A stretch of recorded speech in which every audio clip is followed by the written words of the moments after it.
Welcome back to another Charlotte Legacy League, where we have Eldrazi Stompy versus Stinkin' Show.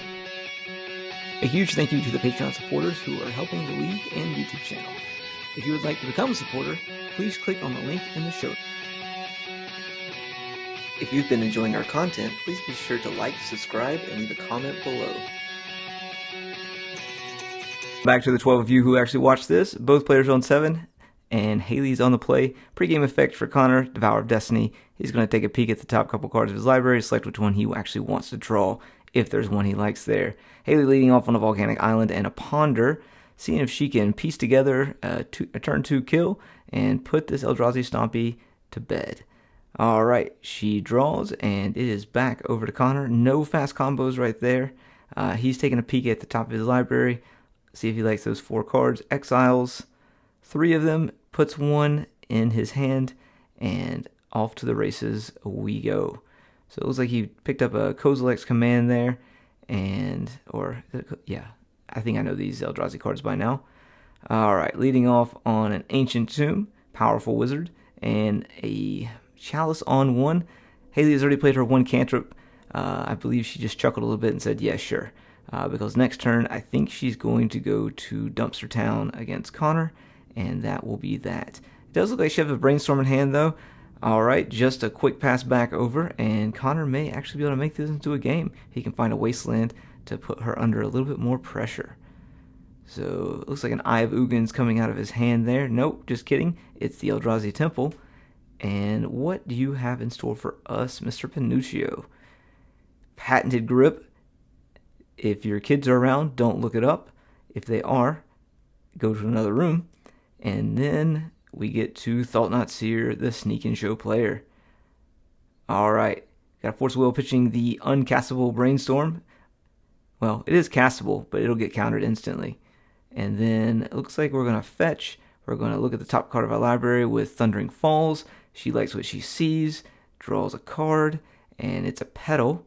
And that is that, as they say. We got a not a sneak attack. We got a Sneak and Show. We got a Show and Tell coming into play. Looks like it's going to be an Omniscience. Omniscience into an Eldrazi. And on to game number 2. See you there. If you've been enjoying our content, please be sure to like, subscribe, and leave a comment below. So far, we're in game 2. Connor's on the play, keeping 7. Haley on 6. Leading off on the Yavimaya, so now Haley can tap for green mana if she needs it. Leading off on a Thundering Falls, see if she likes what she sees on top of her library. If not, she can just go ahead and toss that in the graveyard. She chooses to put Grizzlebrand there, so I guess we're not going to see that get reanimated for once. And 3 mana, 4 mana, there's a Sowing Microspawn. It's going to get a Waste, and then that's going to follow up with a Fleshraker. See if Haley wants to contend with this, or she just wants to force it. Lotus Petal. Alright, it is resolving here. So Lotus Petal in play. It's going to trigger the Fleshraker. 4 mana into a Chalice. Just kidding, 2 mana into a Chalice. Haley takes 2. Chalice on 1 will resolve. See if Haley can do something else here. Now that there's a Chalice in play, not wanting to burn those Force of Wills up, I guess. Looks like she picked up a Show and Tell off the top, perhaps. Got an Ancient Tomb. We have a Show and Tell. Yes, that is what she picked up. It looks like it's going to resolve, and let's see what Connor can do with this. So he has 2 cards in hand. 1 each comes into play. Chalice on 0. It's going to break those Lotus Petals, and Atraxa has entered the game. She's going to look at the top 10 cards of Haley's library. Haley's going to get to pick 1 of each type. So it looks like there's a card with something written on it. A Magus of the Moon, Force of Will, an Emrakul, Volcanic, Misty, Show and Tell, Sneak Attack, Scalding Tarn, and a Brainstorm. Well, the Brainstorm's definitely out, even though it is an instant. She will not take it because she's going to take the Force of Will, the Sneak Attack, the Show and Tell, the Emrakul, perhaps. Nope, Magus. And her not taking Emrakul is probably a telltale sign that she already has that next play planned. So Magus of the Moon will definitely disrupt Connor's ability to do some stuff, but with a Fleshraker already in play and a Waste in play, he is going to be able to utilize his mana he does get his Eye of Ugin turned off, which is not great, but he is not exactly going to be hurting for mana here because he can produce 2 colorless at any time, and every time he casts another colorless creature or another colorless spell, he'll be able to pick up 1 more mana off of this Fleshrigger. Alright, just going to draw go and pass back over to Haley. There is a big 7/7 flyer, Death Touch, Lifelink, and Vigilance in play. For whatever reason, she has all those keywords as well, so that's always great for anyone playing against it. We got a Magus of the Moon coming into play. 2 more damage to Haley, but she can soak up some of that life and put her back up to 21 with an attack with that Traxa. Let's see if she's going to do that. I imagine so. Not too much else going on. Fleshraker triggers off of a Disruptor Flute being flashed in. I think he was maybe just trying to get another spell. He did pitch the sneak attack. We got a Force Will pitch in the Show and Tell. No fear from Haley here. So that's 2 Show and Tells we've seen. Force of Will, Grizzlebrand in the graveyard, sneak attack, and a Volcanic pass back over. So didn't float a blue or anything like that, so she can't cantrip. Plus there's a Chalice. Alright, there's the attack. Back up to 19. Connor down to 13.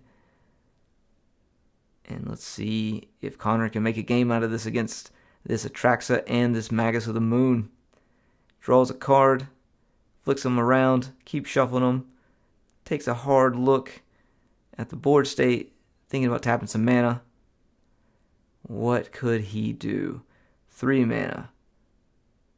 4 mana. We have a Thought-Knot Seer. That is going to resolve, get 1 of those pieces of mana back from the Fleshraker. Haley will take 1, and Haley's going to show a Ring and another Atraxa and a Sneak Attack. She's having a good chuckle over there, knowing that she's in perfectly good position to win this game at this point. Ring out of here, exiled, and no attacks because it'll only just gain Haley life. Untap, I imagine we're going to see that sneak attack hit the battlefield.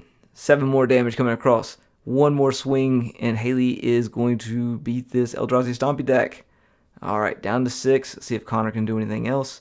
4 mana, second main phase, sneak attack, and back over to Connor. Let's see if he can get some card flipping around, some untapping done, and figure this out. He's got literally this turn to do it. Oh, still at end step. Nope. Back over to his turn, and he draws. Here we go. So it looks like it's a Wasteland. A little late on that. Not really going to produce too much mana. 1 to be exact, and it's going to be red after that.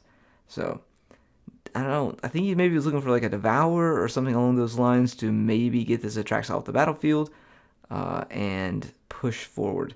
He knows what's in Haley's hand minus 1 card, which it was a Misty Rainforest that she drew, but he does not know that. He's just taking his time, soaking it all in.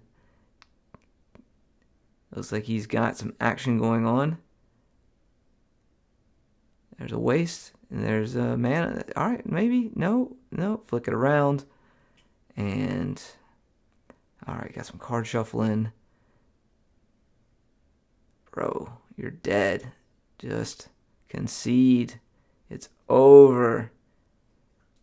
Green man in the pool.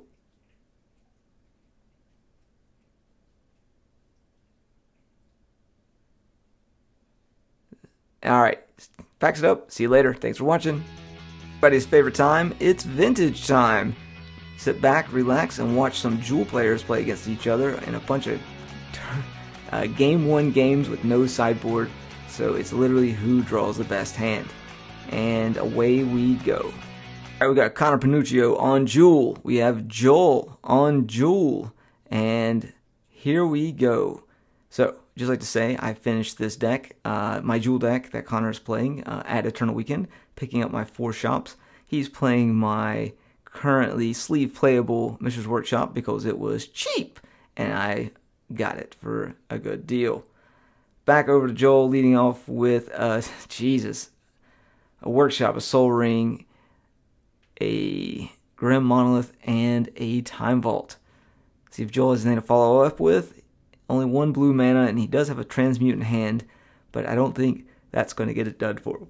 I'm just going to pass it back over to Connor here, and we'll see what Connor has to offer. So, well, I mean, he does have... No, it's not a Sink into Stupor. It's like a Force of Will, a Phyrexian Metamorph, and a Transmute Artifact. It doesn't look like it's a Sink into Stupor, does it? It is a Sink into Stupor, okay. So Sink into Stupor.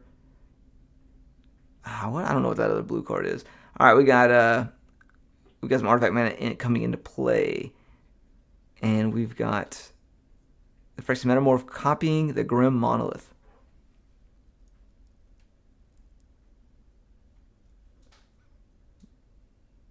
Okay, I have done that before as well, just to get some extra mana in my hand.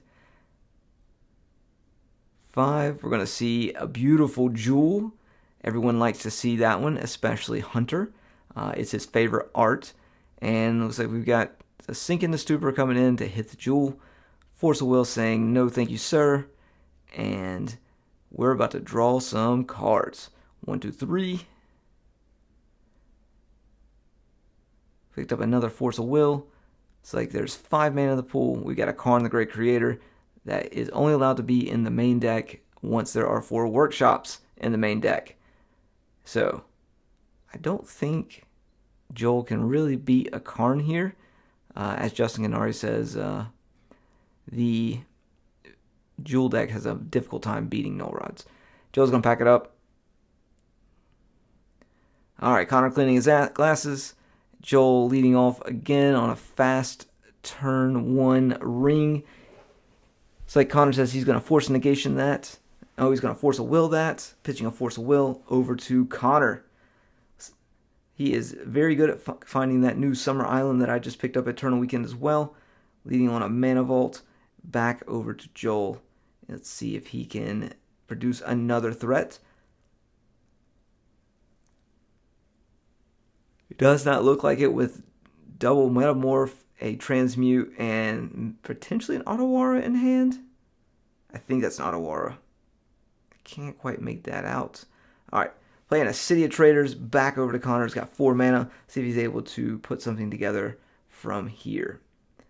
Picks up the Workshop, pointing out the Summer Island. Everyone's watching, waiting, anticipating.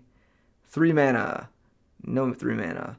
A pass back over to Joel, who has 6 mana if he finds a Jewel. 7 mana. Still no blue mana in play. See if Connor picks something up. Not quite sure what it is, but we do have a Time Vault in hand. Looks like we just have a lot of mana. He's smart to not play out that Time Vault, so it doesn't get metamorphed if Joel rips a key for whatever reason. So Grim Monolith is the draw for Joel this turn, and back over to Connor. Still nothing. Man, this looked like it was going a lot faster when I was editing the video. My bad. It's a bunch of draw go and some artifact decks. Ancient Tomb. Back over to Joel, who has a bazillion mana at this point. Still not able to capitalize. He does find 1 blue source.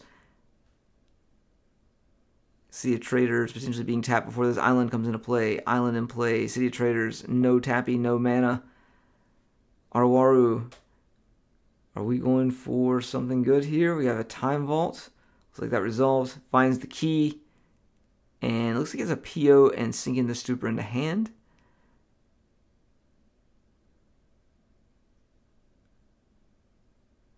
Looks like we're going to activate and hit this Otawara right now. So it's an interesting spot to hit the Otawara because he didn't wait for him to activate the key to hit the Time Vault. If he would have done that, he at least would have got 1 more turn. Alright, 2 mana. Soul Ring. Pass. So we have 6 mana next turn with a Jewel in hand. Connor has a Jewel in hand as well. Let's see if he's able to put it down on turn 1. Take 3 damage from the Sink into Stupor land.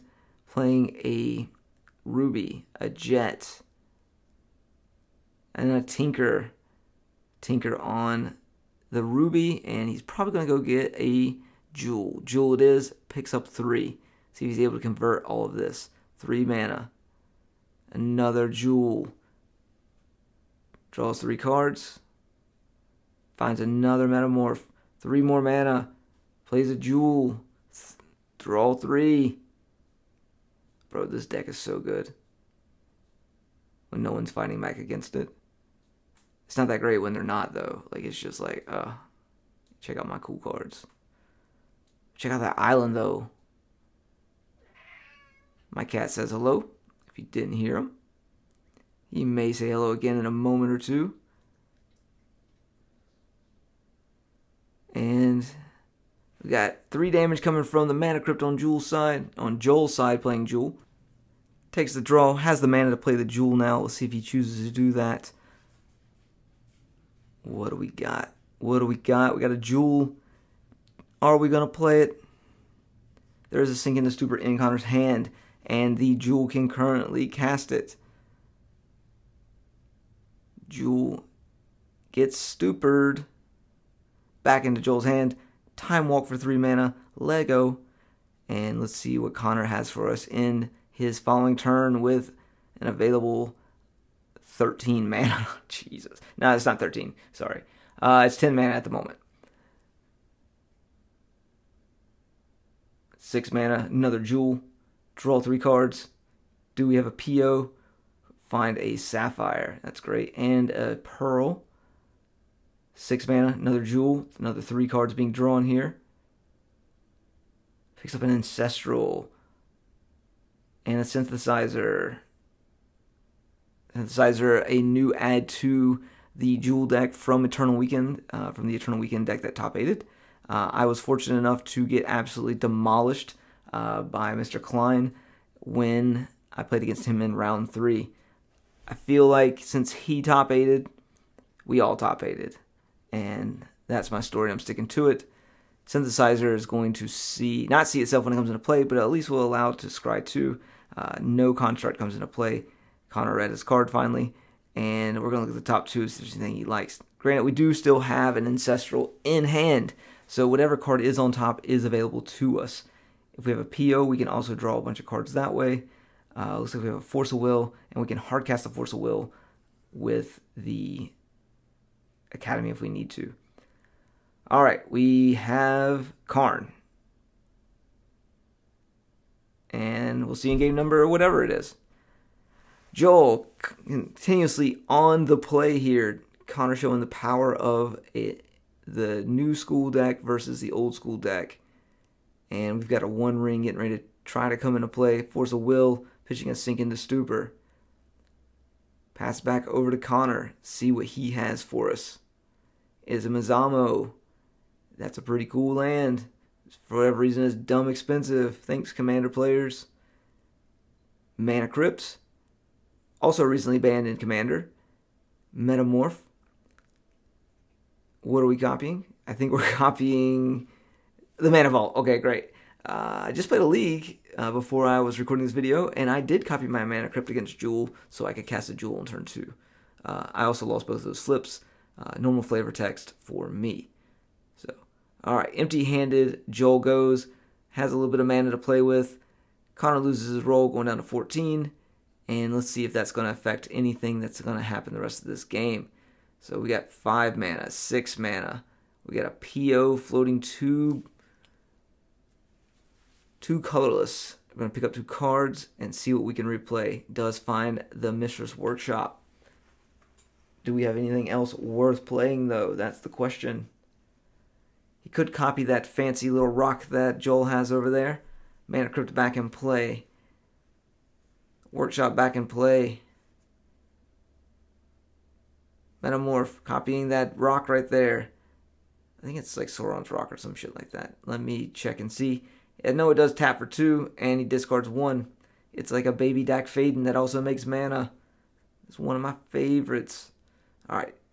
Picked up a Trinisphere, dropped a City of Traders into the graveyard. Back over to Joel, see if he found anything worth doing. He can tap that, spend some mana, and okay, he's going to make double blue. And what is he sacrificing? He's going to sacrifice the rock, pay the 2 mana difference for the Jewel, and off to the races we go. So it picks up a Metamorph. We've all seen this before. Metamorph is going to be played on the Jewel. draws 3 more cards, now has 6 mana available, +2 on the Moxes, picks up a Ruby and a Walk, along with a Force of Will, has the blue mana to cast the Walk. Connor could be in a bit of trouble here. 2 mana, here's the Walk, and it looks like it's going to resolve. 1 blue mana floating, 4 blue mana I imagine, and nope, just kidding. We're going to use those Moxes over there. One of them's only on color. The rest of them are just colorless in the means of this deck. 1 ring into play, tapped, draws another card, finds a Mox Jet, has a Force Will in hand, goes to his Time Walk turn, takes 1 damage from the ring, draws again. Alright, that ring taps 1 more time. It's basically like Ancestraling yourself, which it does do, and that is 2 more cards in hand. Oh, he finds an Emrakul, and he also finds a Tolarian Academy to play said Emrakul, because he has 1, 2, 3, 4, 5, 6, 7, 8 artifacts. He has enough. He plays an Emrakul, and Connor is going to pack it up. I believe that's going to be it for Vintage for tonight. I appreciate everyone watching. We'll see you next time. And everyone remember... Hey.